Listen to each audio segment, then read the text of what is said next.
বিজেপিৰ এজনো কৰ্মী কংগ্ৰেছত যোৱা নাই, ক'তো যোৱা নাই। আপোনালোকে দেখা পোৱা আৰু বিজেপিৰ দলৰ যেতিয়া আমাৰ MLA নাই যোৱা বুলি কৈছে, মণ্ডল সভাপতিয়ে নাই যোৱা বুলি কৈছে, আপোনাৰ কথা বিশ্বাস কৰিনে মই মোৰ মণ্ডল সভাপতিৰ কথা বিশ্বাস কৰিম, মোৰ জিলা সভাপতিৰ কথা বিশ্বাস কৰিম।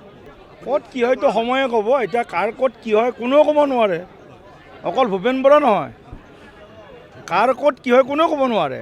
এইটো কেন্দ্ৰীয় সমিতিলৈ গোটেই কথাবিলাক যাব।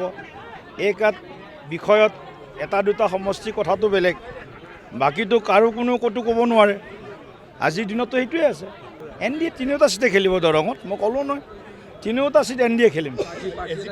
প্ৰাৰ্থী হ'ব, প্ৰাৰ্থীৰ কাৰণে আমাৰ প্ৰাৰ্থীৰ কাৰণে অলপ সময় আছে। মোটাই হোলীৰ পিছত ইয়াৰ পৰ্বটো আৰম্ভ হ'ব।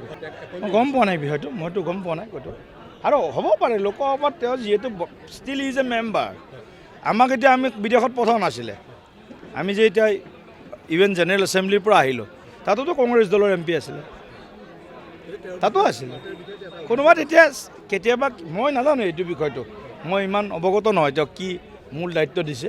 এজন ডেলিগেশ্যনৰ প্ৰমুখ থাকে, আমি যিটো নৰ্মেল কৈছোঁ ইয়াৰ কথাটো মই গম পোৱা নাই। যি ডেলিগেশ্যন যায় ভাৰতবৰ্ষৰ পাৰ্লামেণ্টাৰী ডেলিগেশ্যন, তাত এজনে লিড কৰে, তেনেকুৱা ব্যৱস্থা আছে। কিন্তু এইটো মই গম পোৱা নাই পদ কি, এইটো পদ নহয়। যদি দিছে মই নাজানো, মোৰ কথাটো মই আকৌ কৈছোঁ মই নাজানো। মই আপোনালোকে যদি কৈছে এতিয়া কি দিছে মই চাব লাগিব, নজনাকৈতো প্ৰতিক্ৰিয়া দিব নোৱাৰোঁ।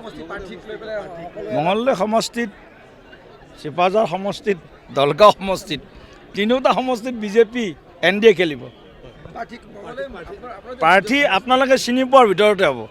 আৰু আপোনালোকে যাৰ নাম কয়, আপোনালোকে যদি কয় অমুকক দিব লাগে, গোটেইকেইজনকে একলগ হৈ দিব লাগিব। গোটেইকেইটা প্ৰতিদিনে একলগ হ'ব লাগিব, নিউজ লাইভো একলগ হ'ব লাগিব, NK TV হ'ব লাগিব, নিউজ 18ও একলগ হ'ব লাগিব, আছাম টক্স আৰু কি আছে DY6, তাৰপিছত প্ৰাগ, সকলোকেইজন সাংবাদিকে একলগ হৈ এটা নাম দিয়ক, তেওঁকে আমি টিকেট দিম।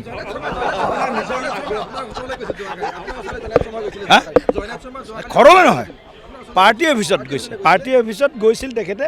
এইটো এটা মিত্ৰ দলৰ, ময়ো AGP অফিচত আহিছোঁ, তেওঁ বিজেপি অফিচত গৈছে। এইটো কোনো ইয়াত বহুত বেছি নাই, সেইটোতো তেওঁতো লাগি আছে। আপোনালোকেতো পাৰিলে তাতে যুদ্ধ এখন লগাব বিচাৰে, আমাৰ যুদ্ধ নালাগে কিন্তু এইটো কনফাৰ্ম। আমাৰ এইখিনি বুজাবুজি আছে, আমাৰ কোনো যুদ্ধ নহয়, মৈত্ৰীৰে আমি আগবাঢ়িম।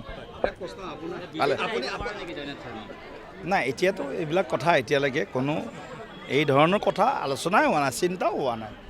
তেওঁ গৈছে এটা সৌহাৰ্দ্যমূলক এটা সাক্ষাৎকাৰ, তাত কাৰ্যালয়ত তেওঁ মোক ফোন কৰি আছিলে বহুত কেইদিন, ঘৰত যাব বিচাৰি আছিলে। ঘৰত যোৱাটো মোৰ ঘৰত পাৰ্টি অফিচে মোৰ ঘৰ হৈছে এতিয়া, গতিকে পাৰ্টি অফিচতে তেখেতক মাতিছিলোঁ, সেইমতে তেখেত গৈছে। ৰাজ্যসভাৰ প্ৰাৰ্থী আমি কেইবাগৰাকীও প্ৰাৰ্থীৰ নাম পঠাইছোঁ। গতিকে কেইবাগৰাকীও প্ৰাৰ্থী মানে সম্ভাৱনাপূৰ্ণ পেনেল যিটো কওঁ, পেনেল আমি পঠাইছোঁ। হয়তো অহা 2-3 দিনৰ ভিতৰত কেন্দ্ৰীয় নিৰ্বাচন সমিতিত চূড়ান্ত হ'ব আৰু আমালৈ খবৰ আহিব।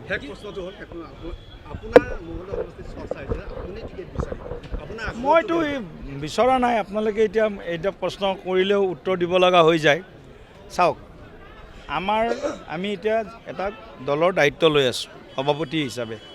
গতিকে কেন্দ্ৰীয় সমিতি, মোৰ বোধেৰে কেন্দ্ৰীয় সমিতি কিমান আমাৰ বিধানসভা নিৰ্বাচনৰ প্ৰাৰ্থী হিচাপে বিবেচনা কৰিব, তাত মোৰতো মানে সন্দেহ আছে।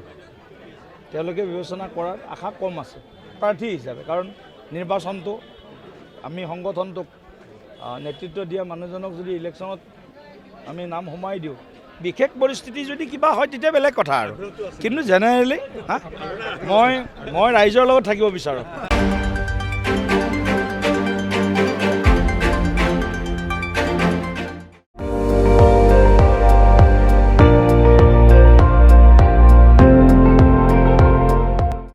আপুনি চাই আছে ND24, সৰ্বশ্ৰেষ্ঠ নহয় সৰ্বোত্তমৰ দৌৰত।